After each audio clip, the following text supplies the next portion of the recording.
Our next speaker is from Siemens, and their product is called Describe, and of course, another German name, Matthias Austum. Okay, welcome. Okay, thank you.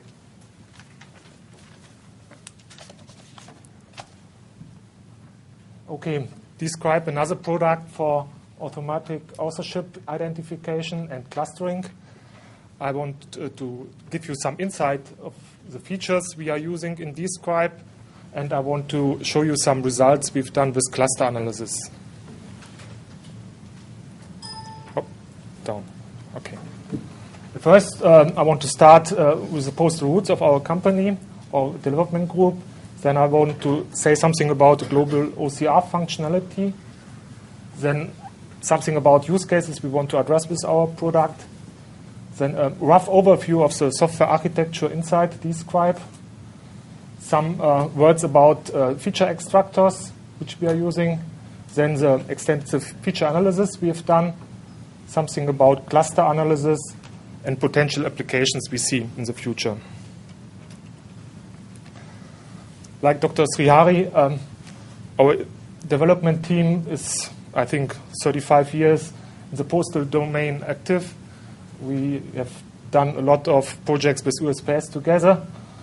The 96% read rate are correct, I think. That's inward handwritten text. Siemens currently, with this OCR, reads everything on a mail piece from return address to recipient address, as well in indicia type and endorsements. Overall in the world, I think we have about 150 billion mail pieces per year are processed with Siemens OCR software. And that's our route, and we have developed a software architecture which is very efficient to clean up images and to extract handwritten text lines and to read text lines. That are our roots, and we extended these roots by authorship identification technology. Here, some words about global OCR. Due to the different requirements in our postal customers, we have developed our ArtRead OCR to read Chinese, Arabic, Cyrillic, Greek, Latin in all national variations, and even the newest project, Devanagari, that's in Hindi writing style, we also are able to read. And great parts of this OCR technology is already integrated in our product Describe. We use it currently as a keyword spotter, so you can type some special keywords we want to look up, and then it gives you the results of it. The use cases we want to address, of course, the same. The other products obviously also address which handwriting from a group of documents is similar to a given handwriting sample. How similar are two handwriting samples? How many authors wrote a set of documents, and how can these be organized by author? Now a short overview of the software architecture behind this. The features we are using are similar to those already mentioned. Special textual level features and allograph features. We have been inspired by ideas from the group in Nijmegen. And some of the figures I want to show later on are from the papers of Bulaku and Schumacher. We start with image acquisition. Then we have our standard pre-processing on the left side, where we try to do an image enhancement. We do a normalization of the image in terms of quality and resolution. And then we process this image to the different feature extractors. And these output of these feature extractors go on the one hand into the word and content analysis for this keyword spotter. And then on the other hand, we do it in a template generator. An important aspect of this template generator is that we weight the features in order to get a normalized input for the matcher on the other side. Then the output of the template generator can deliver input for the matcher, which can compare these templates against the stored template list or watch list, or it can be input for a cluster engine, which can also produce results. Important design aspect from our solution was to give a fast and good result as a first hit. Now, I want to just shortly go over the process of preprocessing. We start with 200 dpi gray image as a minimum. We can, of course, process images with larger resolutions. Then we do a preprocessing, line and word segmentation, and then we extract some simple basic features like average height of line, average length of line, average blackness of line, etc. These are all input for the template generator. Then I mentioned before, we evaluated the different slant-based features which we can extract from a contour. We evaluated the contour direction comparison, where here's the character is a bit misleading. We look only at the line contour. We don't segment the characters itself. We look at the entire line contour and calculate an angle in a certain distance over the entire inner and outer contour. This produces at the end a probability that a certain angle is in this writing sample. Here on the lower hand you see on the left hand is a more upright writing style, on the right hand a more slanty style, and you see a significant difference. Then this was the best feature. We have used it also in our product finally in two different approaches. That's a hinge feature. Hinge is somehow two angles which are calculated around a central pixel. And again, we calculate these on the inner and outer contour of the line and not on the characters. Bullard proposed also a third method, the direction co-occurrence comparison, but this has not worked very well in our environment, and we have not chosen it to integrate it in our final product. The allograph-based feature extractor looks similar to what Dr. Ganz already said. I think we segment the line in more smaller graph frames or subgraph frames. We apply just a simple segmentation technique to at the minimum of the contour to make very small subgraph frames. We do it initially for a great amount of documents, I think about 1,000 documents, to generate a so-called code book where typical elements of this graph frames are stored.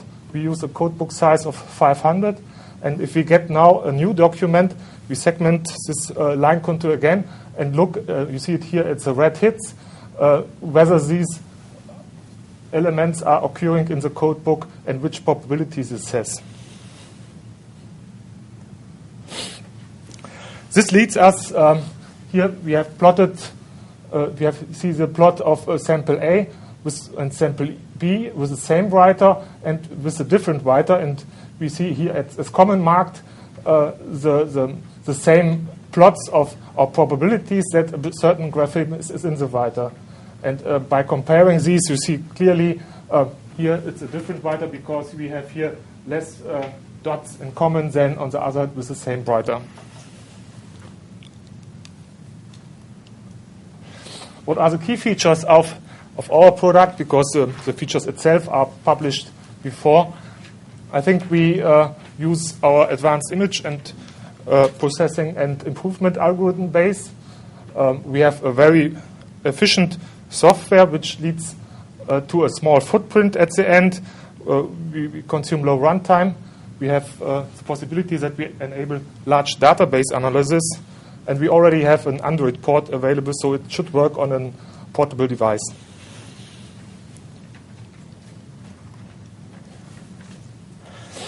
Now I want to start to the important aspect, the feature analysis. For this feature analysis, we have had 3 data sets.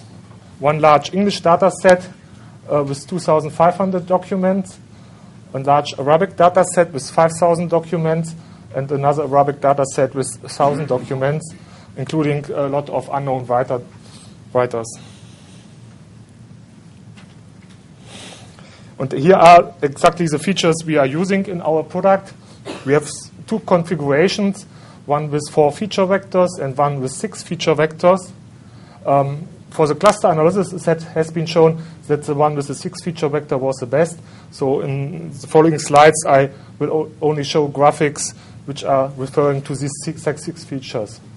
And in detail, you see here 2 grapheme type feature vectors. One is with the brackets inside, is the vector size. It's a simple split technique, the segmentation technique with 500 dimension of the vector. And then we have another grapheme style where we have not applied a segmentation technique. We just taken the dots and separation marks, which are very small. That has proven to be very significant for some type of handwritten documents. And then we have here the hinge feature in three different configurations, 2 different line configurations you see with the same dimension of 1500, and one where we approximate the contour. We've done some skeleton technique and taken not the inner and outer contour, we've taken the skeleton just. And at last a simple writing direction contour where we have taken a reduced resolution, only 12 bins instead of typically 32.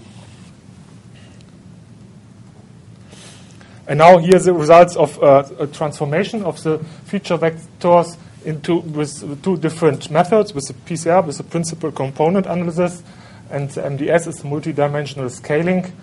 We see here in the areas where the most variance is, we see something happening, is something irregular, but we don't see really a clustering effect. So that leads us to the assumption that it's not easy to cluster documents according to the writing style, according to the writers. But we see also that they are, in the larger arrays, are dotted around a single plot, and that is the same for PCA and MDS. And then we have done another experiment.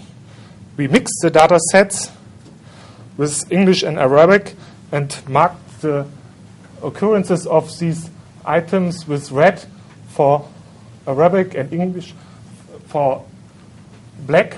And we see here clearly in the first 2 dimensions that these groups can be separated very good. Afterwards, we've done an SVM classifier on it, and we got an accuracy rate of 99.6% in separating the writing styles. I think it's not really a language separation, it's more a writing style or writing system separation. You can differentiate Arabic from Latin, but perhaps not English from German. And now I want to say something about clustering. Clustering, of course, should be that on a set of unknown documents, we, after clustering, have a set of clusters, which each cluster contains exactly all writers which have written the same document, written a document. And what measures we can choose to evaluate clustering? I think we decided for recall and purity. Recall means 100% recall means all writers of all documents from the same writer are in one cluster. That's 100% recall. The purity is only documents of the same writer are in one cluster. And in either case, you want to have, of course, 100% recall and 100% purity. But our experiments with our features have shown that this is not possible because I think that the feature of some writers are very similar. So then we have to, the optimum is maybe somewhere here where not 100% purity is, but a high recall. Therefore, we defined a quality measure which combines these 2 measures. It's, we call it final cluster quality score, where we taking a harmonic mean of purity and recall to reflect the effect that an error putting different writers into the same cluster is not as important as putting the same writer in different clusters, because I want to have perhaps all writers of the same author in the same cluster. Now we've done an extensive analysis with multiple cluster methods and different measures. We tried as cluster methods: award clustering, single linkage clustering, complete linkage, average linkage, McQuilty, median, centroid. All these graphs show that here it's this Manhattan single and this is a Manhattan ward. That the Manhattan ward or the Manhattan single was the best one. And here is on this axis is purity and on this is recall. You can see here somehow you can achieve 100% recall with a very low purity, and you can achieve here, it's not completely plotted, 100% purity with a low recall.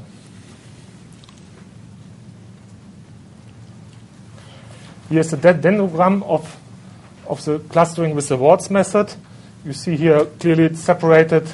Perhaps I have to explain. On the lower level are the clusters where all documents are in, and it's a tree form, so that here you can see starting with 2 clusters, going into more clusters, and here you have to somehow find a point where you can take a cut at the tree to define the height where you cluster.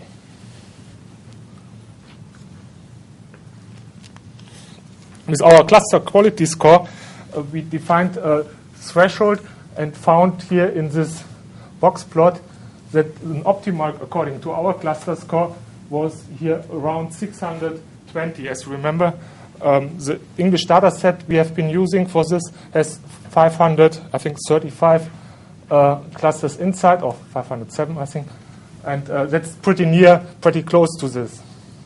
And here, in this case, we have here 600 clusters around 100% purity with some exceptions. And we have here above 60% recall with the same cluster amount.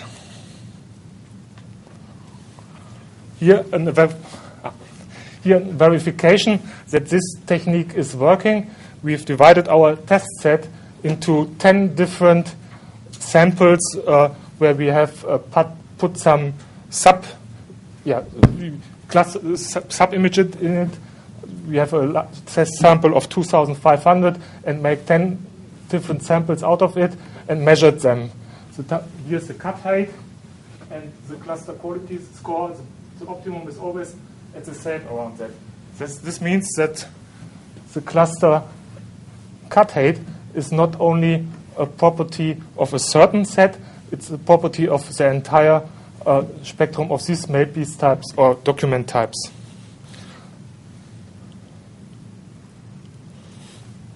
So now some words about potential applications. Of course, with our OCR, we can do keyword screening, as mentioned before. We can do machine translation. And with our OCR capability, we can even integrate other OCR software to a voting. ViteID as a biometric measurement.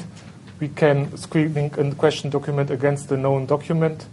We can do a document-to-document comparison, or we can screen documents against the watch list.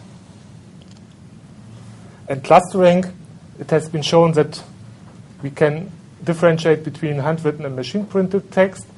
We can clustering or classifying the writing system in the feature space, and we can do with some restrictions clustering by author. So what we see is an application is that we perhaps can use this clustering and as well our identification technique to eliminate non-relevant documents out of a large document set. We can perhaps differentiate a large document sets into document sets with probably the same writer. And we can separate, of course, documents according to the writing system, so that the QDE can focus on real relevant documents. Here's the contact information for my colleague Mike Carpenter, who is the product manager for this product. We have not been able to test against the test samples you mentioned before, but we would like to, perhaps, if we have the opportunity to do it. Thank you.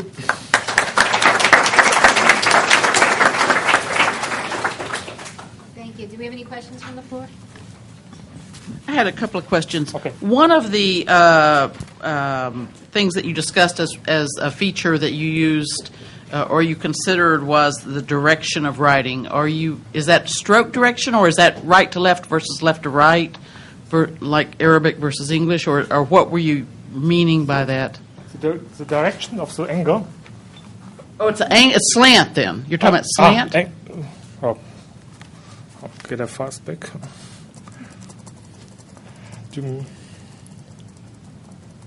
Just a second. Do you mean this? No, no, when you had the six features. Okay. 6 features. Okay. Yes. Yes. Yeah. The next to the last one, simple writing Yeah, direction. that's this first one. This is it's one angle which we achieve if we follow the contour. Okay, I'm staying the same. Okay. Go ahead. Sorry about that. Yeah, no problem. That's an angle which is I've shown before. Oh, sorry. So it has more to do with the angle. It's not the Right. stroke direction of whether you're writing left No. to right or right to left or cross bars. It's somehow it's connected. You go from a center. Oh, sorry. Sorry. We go from a central pixel along the contour of the Yes. inner contour and outer contour, and then calculate in a certain distance an angle. And this results in a probability of angles in the line. Okay, and that's what you're referring to as writing direction. Right. It has nothing to do with it's not the writing direction of the entire or line. or the overall whether the pen is moving right to left or left to right. No, it's It always a doesn't- probability function. Okay. And the other question I had was going back one slide, you were talking about, or sorry. maybe it was, you had the list of, one more back, I think. Okay. Well, maybe not. Never mind. before or- You had a list of the number of samples you had, Yeah. and are those the samples you used in devising? There we go. Devising this program, or Devising. or testing it? I wasn't under sure. Yeah. That was the features we've used for cluster analysis, and of course for testing our writer identification capabilities. Okay. Then in the Arabic writers, you list artificial documents, and I don't understand what that is. This is a data set which contains some real documents and some manufactured documents. That's for example, Some normal course of business. contrived documents. Okay. What do you mean by contrived? Sorry. Okay, or an exemplar form of some sort. Okay. Thank you. Okay. Thank you.